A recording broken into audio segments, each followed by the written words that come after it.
Ya, Assalamualaikum warahmatullahi wabarakatuh.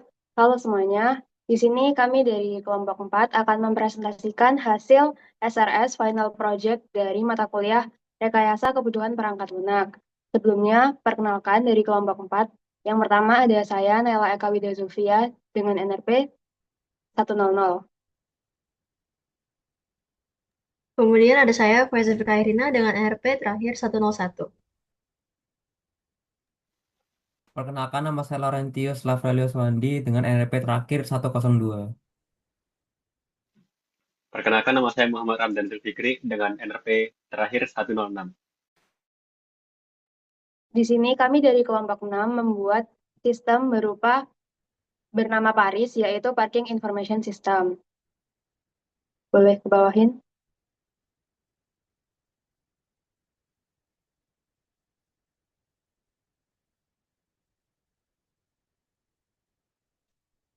Jadi, Paris ini adalah suatu aplikasi yang dikembangkan untuk meningkatkan efisiensi, kenyamanan, dan transparansi dalam proses parkir kendaraan melalui sistem pembayaran otomatis berbasis aplikasi. Sistem ini dirancang untuk mengeliminasi kebutuhan antrean di loket pembayaran dengan menyediakan fitur pembayaran digital, pengecekan ketersediaan slot parkir secara real time, serta reservasi tempat parkir. Kemudian, SRS ini ditulis menggunakan kertas berukuran A4 dengan teks judul menggunakan jenis Times New Roman dengan size 32 ditebalkan. Dengan teks bab menggunakan jenis font yang sama dengan size 18, teks subbab menggunakan font yang sama dengan size 14, dan teks normal menggunakan font yang sama dengan size 11. Selanjutnya, SRS ini ditujukan untuk stakeholder, pengembang, analis sistem, dosen pengampu mata kuliah, rekayasa kebutuhan perangkat lunak, serta tim penguji yang terlibat dalam pengembangan dan evaluasi aplikasi Paris. Selanjutnya, aplikasi Paris memiliki batasan sebagai berikut. Yang pertama, aplikasi hanya bisa dijalankan jika memiliki akses internet yang aktif. Kemudian diperlukan GPS untuk menampilkan posisi pengguna dan memungkinkan sistem merekomendasikan lokasi parkir terdekat. Dan yang terakhir, fitur utama dari Paris seperti booking, pembatalan, dan pembayaran hanya dapat digunakan oleh pengguna yang telah melakukan verifikasi akun. Selanjutnya, ini adalah referensi yang kami gunakan dalam menuliskan SRS ini.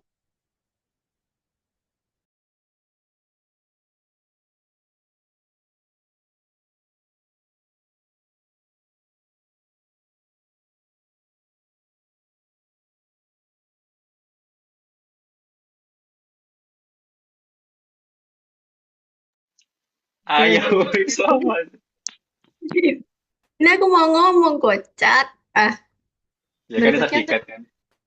berikutnya untuk deskripsi keseluruhan. Yang pertama ada perspektif produk, di mana aplikasi pembayaran parkir otomatis Paris hadir sebagai solusi inovatif terhadap masalah kurangnya efisiensi dalam manajemen parkir dan pembayarannya. Kemudian, aplikasi Paris sendiri memiliki beberapa fungsi dalam memenuhi kebutuhan pengguna, yaitu yang pertama, menyediakan informasi ketersediaan slot parkir secara real-time. Yang kedua, memfasilitasi proses reservasi dan juga pembayaran parkir secara digital. Next. Yang ketiga, meningkatkan efisiensi pengelolaan parkir bagi petugas dan admin. Fungsi-fungsi tersebut tertuang dalam fitur yang ada di aplikasi Paris, yaitu yang pertama, menampilkan jumlah dan lokasi slot parkir yang tersedia secara real-time. Yang kedua, sistem reservasi tempat parkir. Dan yang terakhir, pembayaran digital dan riwayat transaksi. Kemudian, karakteristik dari masing-masing pengguna Paris sendiri adalah yang pertama ada pengendara, yang kedua ada petugas parkir, dan yang terakhir ada juga admin. Next. Nah, jadi aplikasi Paris sendiri ini akan beroperasi pada perangkat mobile seperti smartphone dengan sistem operasi Android dan iOS dengan versinya masing-masing. Pengguna aplikasi meliputi pengendara dan petugas parkir, serta aplikasi harus kompatibel dengan perangkat yang memiliki spesifikasi minimal RAM 2 GB koneksi internet, serta GPS untuk pelacakan lokasi secara real-time. Selain itu, aplikasi ini juga akan terintegrasi dengan sensor parkir yang dipasang di lapangan untuk mendeteksi kesediaan tempat secara otomatis dan juga real-time. Next.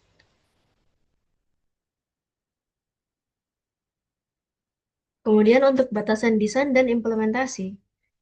Yang pertama adalah kewajiban mematuhi regulasi perlindungan data pribadi yang berlaku di Indonesia seperti UU PDP terutama terkait data lokasi dan informasi pembayaran pengguna.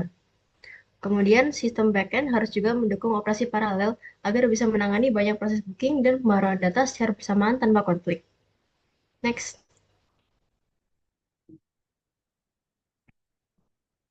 Kemudian ada dokumentasi pengguna yang disusun untuk memberikan panduan lengkap kepada pengguna dalam menggunakan seluruh fitur yang tersedia pada aplikasi Paris. Dokumentasi ini disediakan dalam bentuk 3 bentuk utama, yaitu help, terus ada FAQ atau frequently asked questions, dan juga help desk. Next. Kemudian beberapa asumsi dan ketergantungan dari aplikasi Paris sendiri adalah sebagai berikut. Yang pertama, pengguna memiliki akses ke perangkat mobile. Yang kedua, pengguna memiliki koneksi internet. Yang ketiga, lokasi parkir telah dilengkapi sensor dan perangkat IoT. Yang keempat, mall atau instansi tempat parkir mendukung integrasi sistem. Dan yang terakhir, pengguna bersedia menggunakan metode pembayaran digital. Next. Oh, masih ada. Petugas dan admin telah dilatih menggunakan aplikasi Paris. Dan yang terakhir, keamanan data pengguna dijamin oleh sistem. Oke, next. Oke, yang pertama ada UI-nya ya guys ya. Ini ada kebutuhan antarmuka eksternal. Yang pertama ada halaman depan. Mungkin bisa di-scroll. Di sini pengguna bisa login sebagai user ataupun sebagai officer. Kemudian jika pengguna belum memiliki akun, bisa sign up. Oke, next. Ada halaman login dan juga sign up. Yang pertama ada halaman sign up di mana user bisa memasukkan informasi pribadi seperti email, terus dan juga password. Kemudian halaman sign in digunakan ketika user sudah sign up. Yang dimana user hanya perlu masukkan alamat email untuk masuk ke dalam akunnya masing-masing. Next. Kemudian ada halaman utama. Saya benar cut. Yang berisi seluruh fitur-fitur yang ada di Paris itu sendiri. Yang pertama ada fitur di mana kita bisa melihat berapa banyak saldo yang dipunyai oleh pengguna.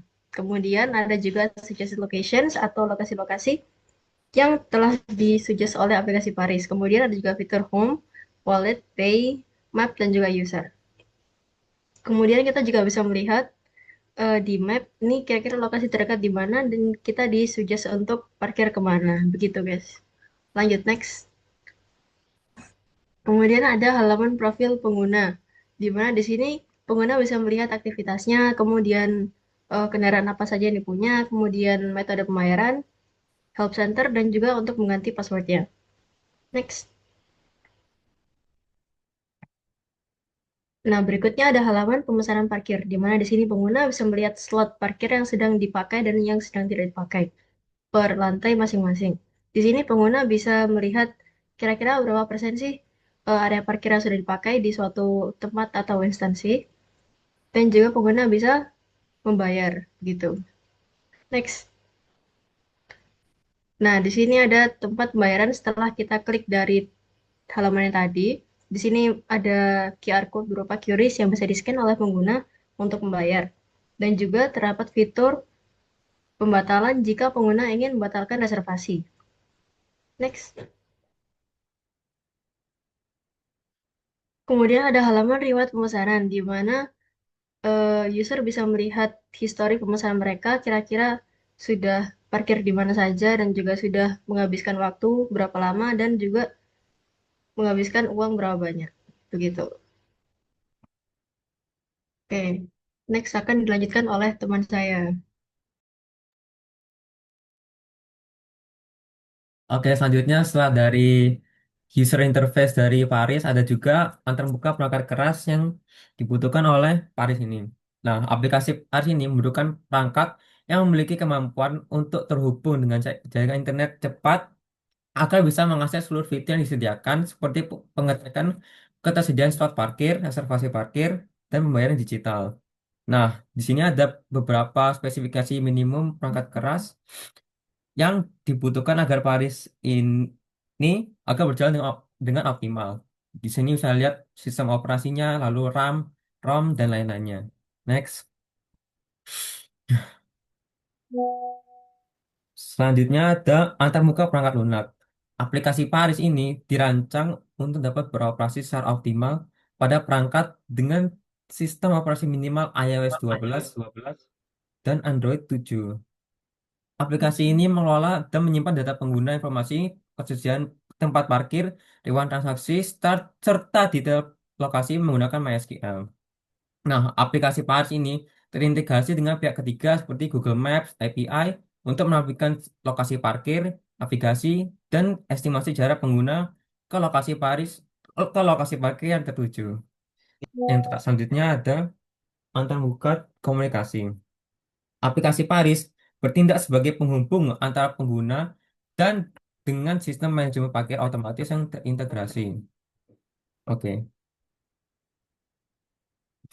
Oke, selanjutnya adalah beberapa fitur-fitur yang ada di Paris ini. Nah, yang pertama untuk fitur untuk bagian akun, yaitu registrasi akun. Nah, fitur ini mengharuskan user untuk membuat akun dengan memasukkan data yang diperlukan dan fitur ini memiliki prioritas yang tinggi. Nah, urutannya ini bisa mulai dari user membuka aplikasi Paris, lalu menampilkan registrasi Paris, lalu selanjutnya hingga user dialihkan ke halaman login setelah selesai melakukan registrasi. Nah, untuk kebutuhan fungsionalnya ada 4 macam, yaitu sistem menampilkan form registrasi, lalu sistem bisa mengirim dan memverifikasi kode melalui email, lalu sistem menyimpan data user ke dalam database, lalu yang terakhir ada sistem memberikan notifikasi keberhasilan registrasi akun pengguna. Nah, di sini ada use case skenario dari registrasi account. Nah, untuk alur kegiatannya, yang pertama dimulai oleh aktor, yaitu membuka aplikasi Paris, lalu sistem akan membalas dengan menampilkan halaman landing page untuk pengguna agar bisa melakukan eh, registrasi account. Lalu user akan menekan tombol registrasi, lalu sistem akan menampilkan halaman registrasi. User selanjutnya akan memasukkan data-data untuk registrasi. Selanjutnya adalah sistem mengirimkan kode verifikasi pengguna agar bisa memasukkan akunnya. Lalu user akan memasukkan registrasi kode verifikasi dari email sistem. Dan yang terakhir, sistem akan memvalidasi kode, menyimpan data, dan user bisa lakukan login. Oke, itu adalah contoh salah satunya. Nah, di sini ada juga alur pengecualiannya, di mana user mencoba untuk melakukan login atau registrasi tanpa internet. Nah, sistem akan membalas dengan berhenti beroperasi dan baru bisa bekerja kembali ketika user terhubung kembali dengan internet. Oke. Lalu untuk terakhir post conditionnya, user akan bisa sudah memiliki akun. Next. Lalu untuk alternatif skenario-nya, yaitu registrasi sebagai petugas parkir. Nah, fitur ini juga terasosiasi lalu untuk stepnya yaitu aktor ak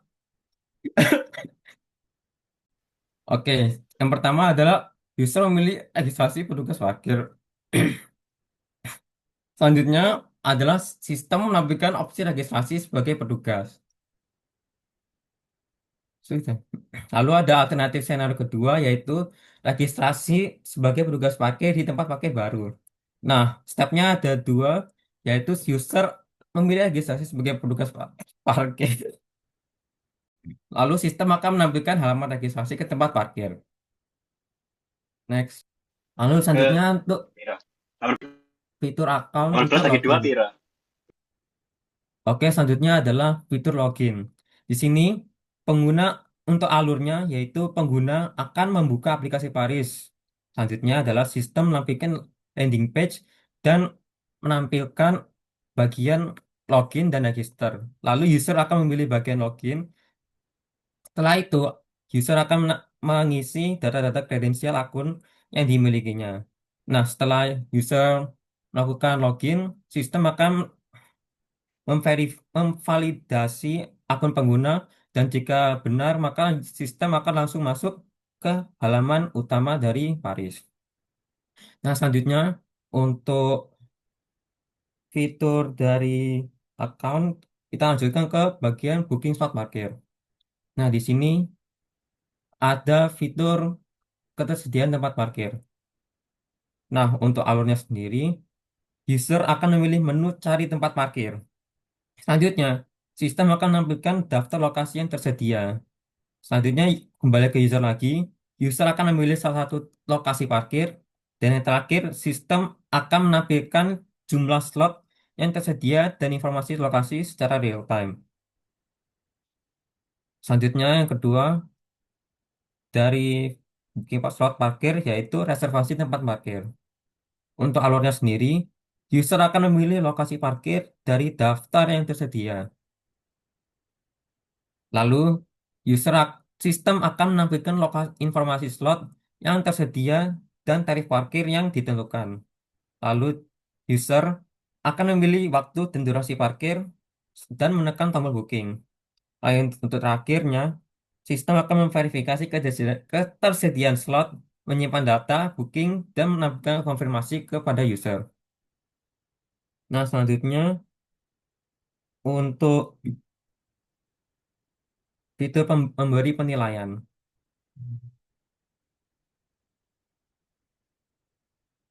Bisa lanjut dengan Ramdan.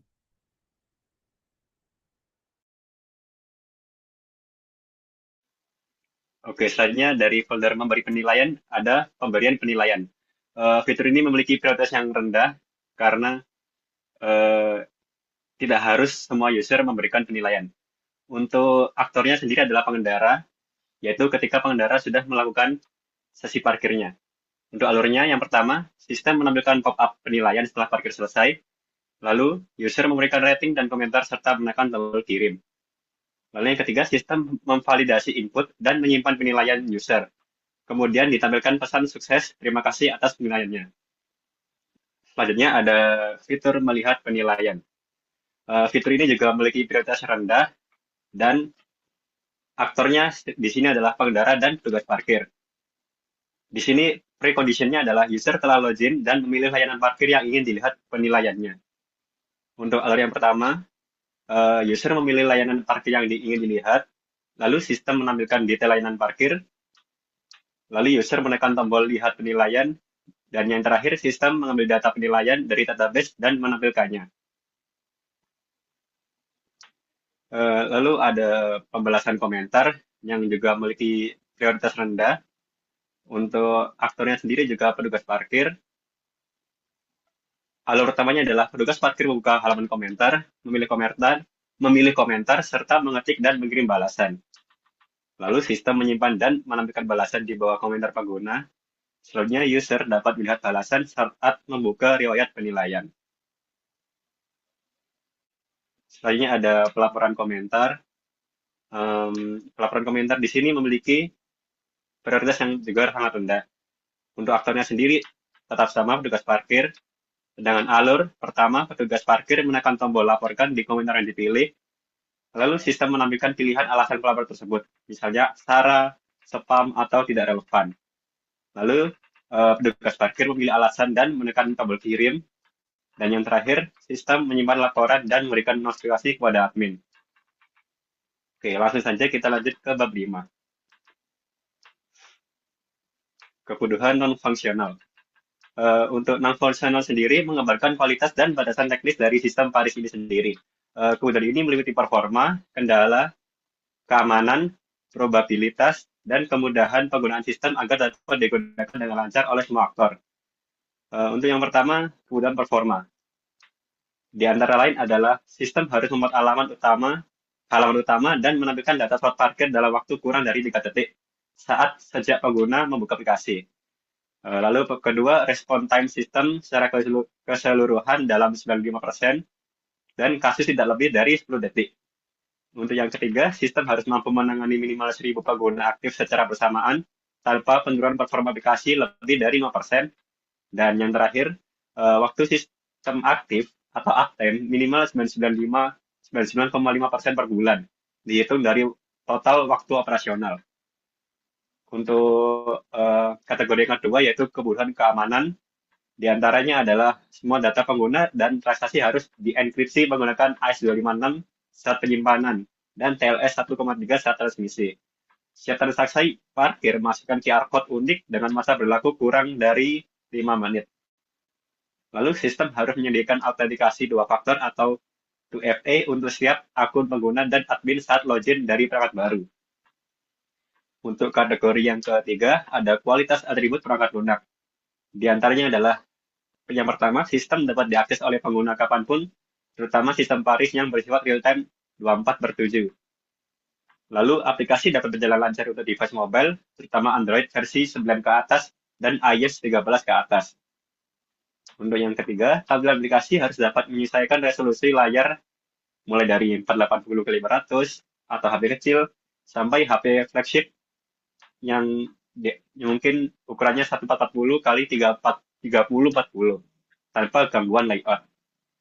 Lalu ada petugas atau admin harus dapat menguasai aplikasi dengan pelatihan kira-kira 2 jam dan dokumentasi pengguna harus dimiliki tingkat pemahaman minimal 80% dari responden dalam uji coba. Lalu ada kategori yang keempat yaitu aturan bisnis. NFR-nya antara lain slot parkir yang sudah dipesan tidak bisa diambil oleh pengguna lain dan diberi pemberitahuan 1 jam sebelum user parkir. Lalu sistem pembatalan booking maksimal 1 jam sebelum parkir dilakukan.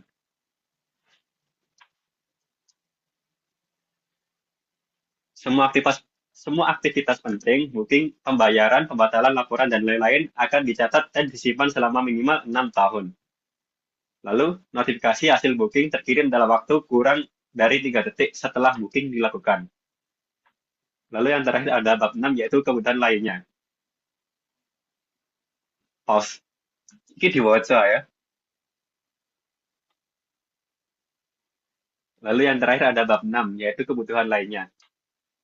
Di sini ada lampiran A, glosarium, yang terdiri antara lain SRS, use case scenario, FAQ atau frequently asked question, CRIS, virtual account, e-wallet, admin, stimulus atau response sequence, lalu functional requirement, post condition, dan lalu ada yang kedua, model analisis yaitu use case diagram kita.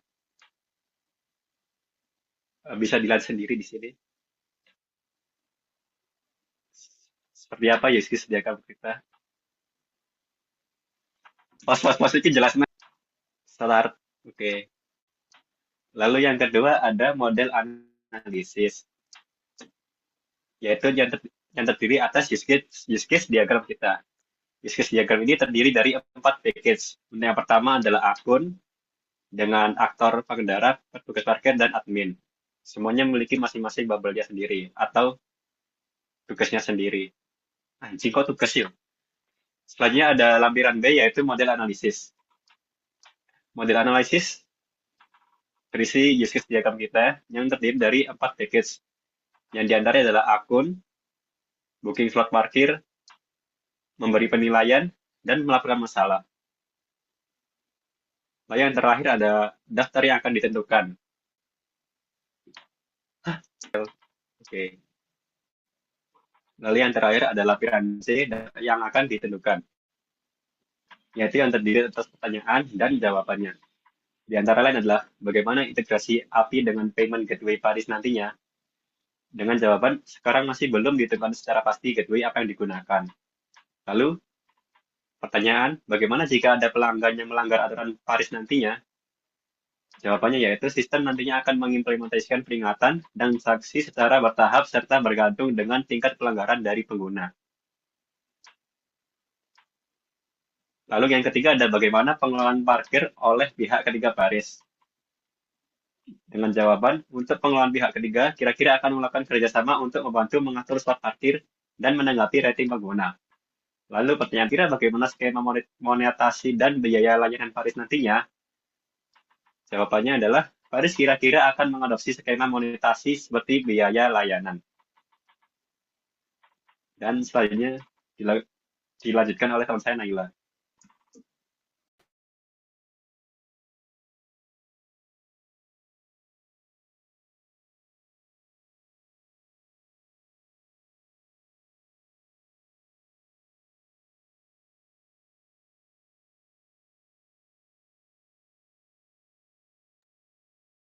Baik, sekian presentasi dari kami kelompok 4. Kurang lebihnya kami mohon maaf dan untuk perhatiannya kami ucapkan banyak terima kasih.